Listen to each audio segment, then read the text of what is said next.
Assalamualaikum warahmatullahi wabarakatuh. Salam sejahtera untuk kita semua. Perkenalkan, saya Fahad Akbar dari Fakultas Ekonomi, Prodi Manajemen, Universitas Terbuka.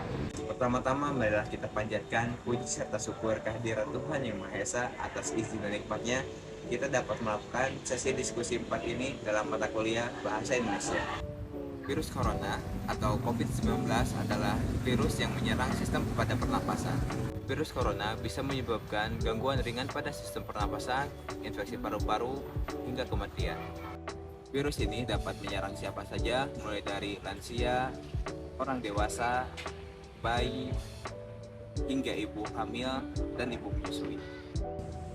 COVID-19 pertama kali ditemukan di kota Wuhan, Cina pada Desember 2019.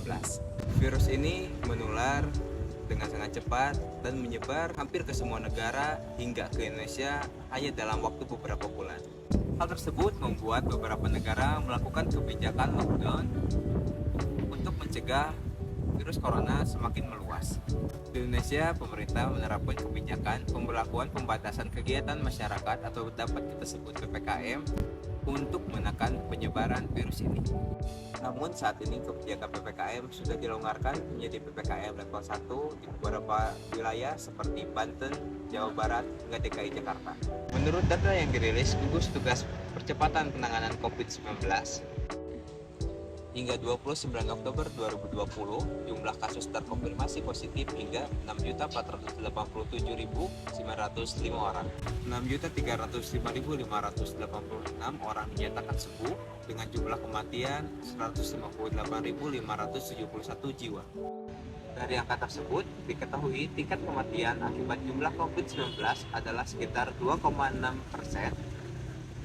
Ini menurun dari 3,4% pada bulan Januari 2022 lalu. Meski jumlah kematian akibat COVID-19 tergolong tinggi, angka kesembuhan dari COVID-19 juga terus bertambah. Gejala awal infeksi virus corona atau COVID-19 bisa menyerupai gejala flu, yaitu seperti demam, pilek, batuk kering, sakit tenggorokan, dan sakit kepala. Setelah itu, gejala dapat hilang dan sembuh atau malah memberat.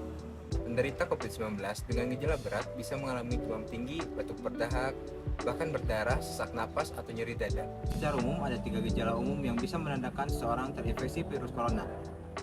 Yang pertama, demam dengan suhu di atas 30 derajat Celcius, batuk kering, sesak napas.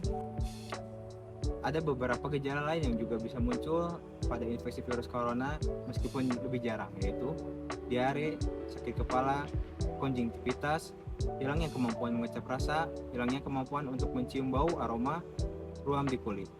Seseorang juga dapat tertular COVID-19 dengan berbagai cara, seperti tidak sengaja menghirup percikan ludah atau air liur yang keluar dari penderita COVID-19, seperti batuk atau bersin. Yang kedua, memegang mulut atau hidung tanpa mencuci tangan terlebih dahulu setelah memegang benda yang terkena penderita COVID-19, seperti uang, meja, maupun gagang pintu. Dan yang terakhir, melakukan kontak jarak dekat dengan penderita COVID-19 dapat menyebabkan tertularnya seseorang oleh virus tersebut.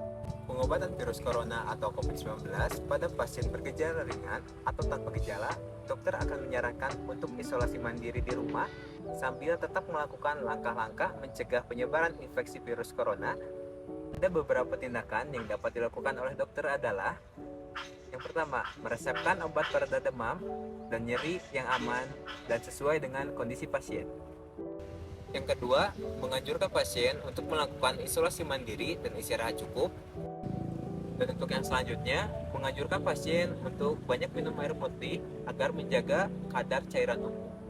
Sementara pada pasien dengan gejala berat, dokter akan memberikan rujukan untuk menjalani karantina di rumah sakit rujukan. Pencegahan virus corona atau COVID-19, saat ini Indonesia sedang menjalankan program vaksinasi COVID-19 secara bertahap.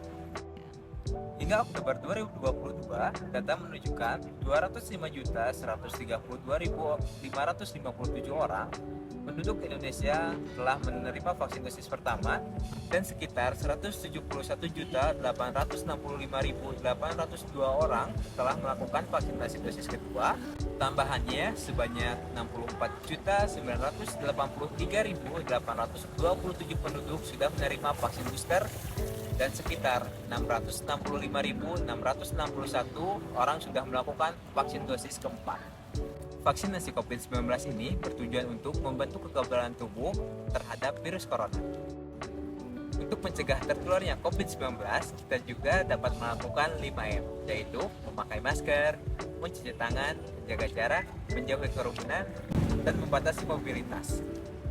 Sekian penjelasan dari saya, mohon maaf bila ada kekurangan. Terima kasih kepada tutor PVP yang telah membimbing saya. Wassalamualaikum warahmatullahi wabarakatuh. Salam sejahtera untuk kita semua.